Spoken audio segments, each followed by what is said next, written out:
The restaurant went silent. A single splash of red wine dripped from the black woman's blazer, staining the white silk like a wound. For a moment, nobody moved. Then came the soft clink of a glass hitting the floor, and the sound of quiet gasps spreading through the room. Vanessa Langford, sister of billionaire investor Charles Langford, stood frozen, her manicured hand still clutching the empty glass. Across from her, Dr. Maya Cole, CEO of one of the fastest-growing tech firms in New York, just stared back, calm, composed, eyes steady. "Oops," Vanessa said, her voice tight, lips curling into a smile that wasn't a smile at all. But as Maya slowly dabbed her sleeve and turned toward the man at the next table, everyone in that room realized something. Vanessa had just humiliated the wrong woman. It was supposed to be a celebration dinner. Charles Langford had just secured an introduction with Cole Dynamics, the company behind revolutionary, clean energy software. Their upcoming partnership could be worth over $600 million.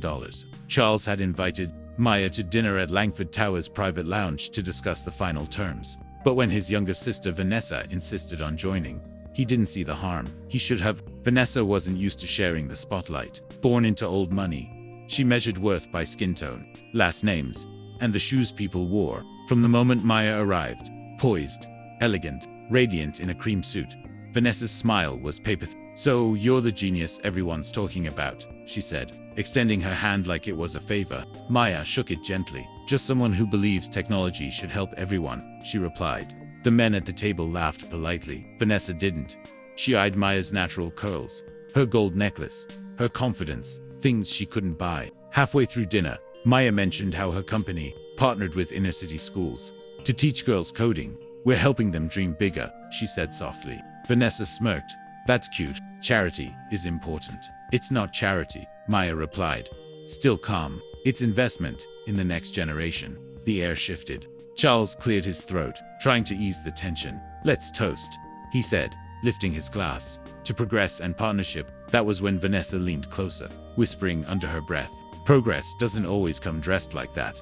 The wine glass tipped. A crimson wave splashed across Maya's chest. Everyone froze. For a heartbeat, Maya said nothing. The entire restaurant seemed to hold its breath. Then, she smiled. Not a nervous smile, not even angry, just calm, almost pitying. She placed her napkin on the table and looked Vanessa directly in the eyes. "You're right," she said softly. "Progress doesn't always look the way people expect, but it always arrives."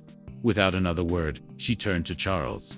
"Dinner was lovely," she said, voice steady, "but I believe I've seen enough." "Maya, please," Charles began, panic creeping into his voice. She stood, gathering her purse. "Your company wanted a partnership. I wanted integrity. I can't sign a deal where respect isn't mutual." The words landed like thunder. Heads turned. Phones quietly recorded. Vanessa crossed her arms. "Are you seriously walking away over a little spill?" Maya stopped mid-step and turned back, her tone sharp but quiet. "You didn't spill a drink, Vanessa. You poured your ego, and you'd just drowned your brother's future in it." She walked out, calm, graceful, every eye in the room following her. Charles's face went pale. He turned to his sister. "Do you have any idea what you've done?" Vanessa scoffed. "Oh, come on, she'll get over it." But Maya didn't, and neither did the investors who'd been watching. By morning, the headlines read, "Langford Industries loses $600 million contract after racist incident at private dinner." Social media exploded. Shares plummeted overnight. Sponsors backed out. The press called it the fall of the Langfords. 3 days later, Charles sat alone in his glass office, staring at the city below, the skyline that used to make him feel untouchable. His phone buzzed again. Another investor withdrawing. Another partnership lost. He leaned back, rubbing his temples.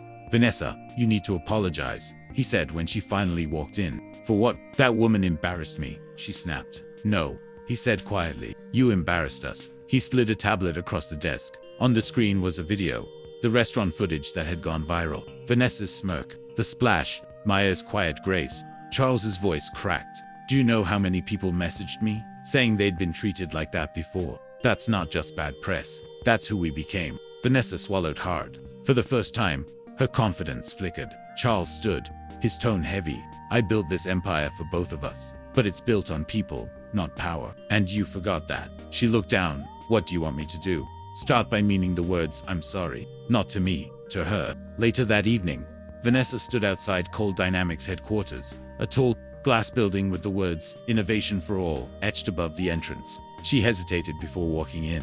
The receptionist looked up. Appointment. Tell Dr. Cole that Vanessa Langford is here, she said quietly. Minutes later, Maya appeared. Same calm presence, same quiet authority. Vanessa took a deep breath. I came to apologize, she said, her voice trembling. What I did was cruel, and I see now. It cost more than money. It cost respect.